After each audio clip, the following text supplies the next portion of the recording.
Ready? It started. Well, good and welcome to the Dragon. What we're doing right now is throwing the bases of goblets.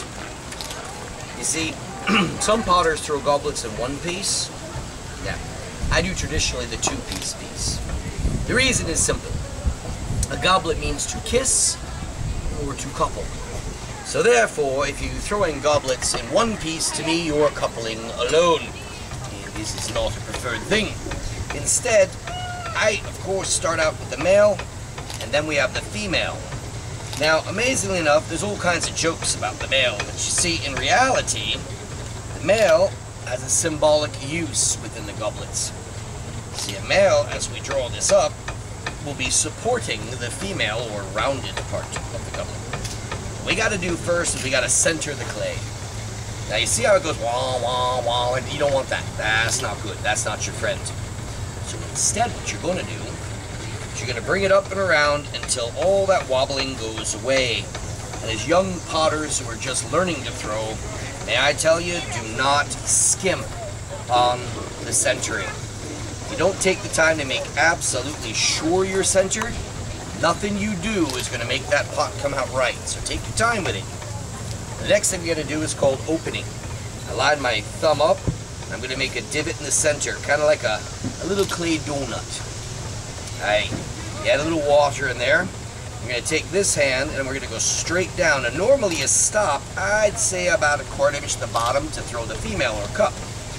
But we're making the male, so I'm going to go all the way to the steel rim. And then I'm going to begin pulling outward. Now, if you're making goblets, you've got to keep in mind how big is the female going to be.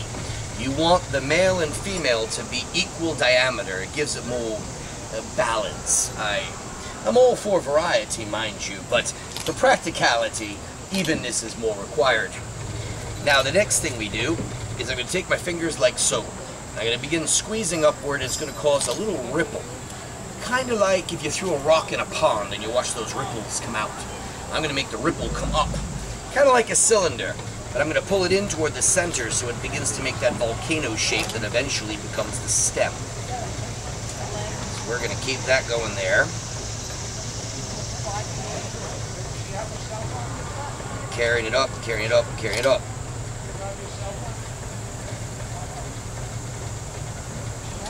Okay, there's your first pull. I try to limit me to like 3 pulls.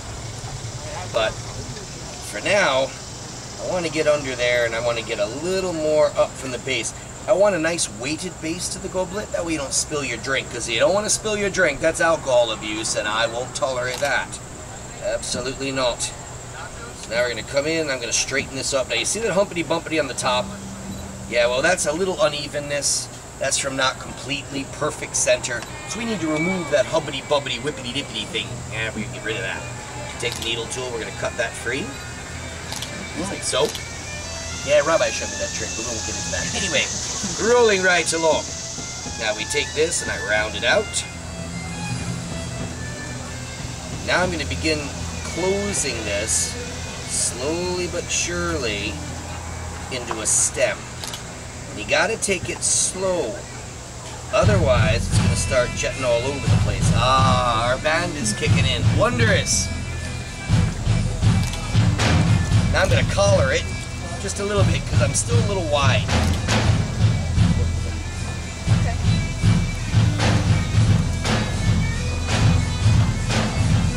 Love it.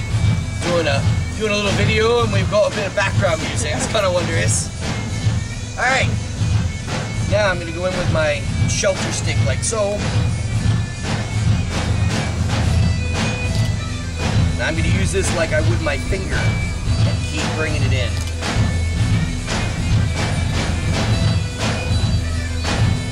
This one's a specialty one I do.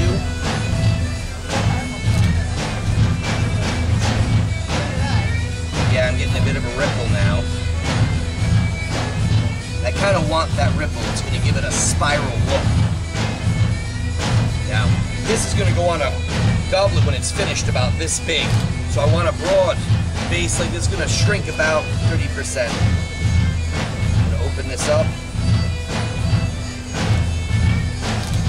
I got my little ripple going there. Kind of looks like a little groove. The ripple, by the way, I'm planning so your thumb here will fit that ripple. Now I start giving it its finesse shape.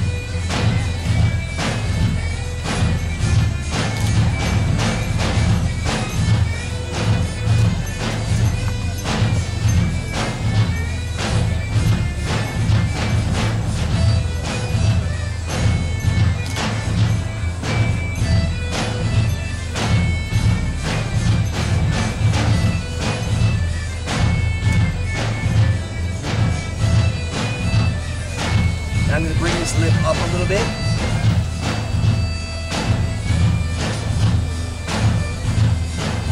Just a little bit.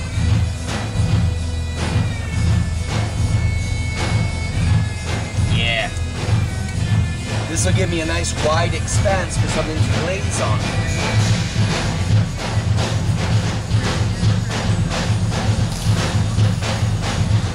Now, if I wasn't making the handles for goblets, if I left a bit of a base on it, I'd have no problem turning this maybe into a nice candle holder. Yeah. Take a sponge, give her a refined finish. Now keep in mind, it takes 3 weeks from the time I make it to the time you can use it. This will then travel homeward. I will hand carve the bottom out with a blade. I will, of course, have the female thrown and trim her bottom there. And then I will mount the two together as a true goblet should be, to kiss, or to form that rounded top. And then it needs to dry about a week and a half. I'll fire her to 1,300 degrees. And then after that, I will then hand glaze it. Now, if you come to the Dragon, you'll find that we're a little different, people. Come to the fair and see us. Because you'll see there's a finished base here. The faceplate, that's hand carved in reverse in wood. I press there, I sculpt it, just like I'll do on here. And that'll be bonded and sculpted out. My bottoms, of course, are all trimmed and glazed. Connectors on all of it, there'll be connectors on this. Well, let me put my last detail in, and then we will bid you a quick adieu. Love that beat.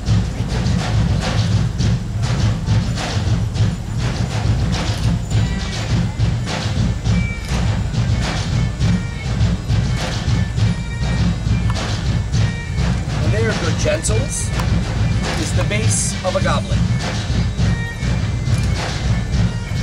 Take the garrote, shove that wire under to flood it, get it to float a bit, slide her forward.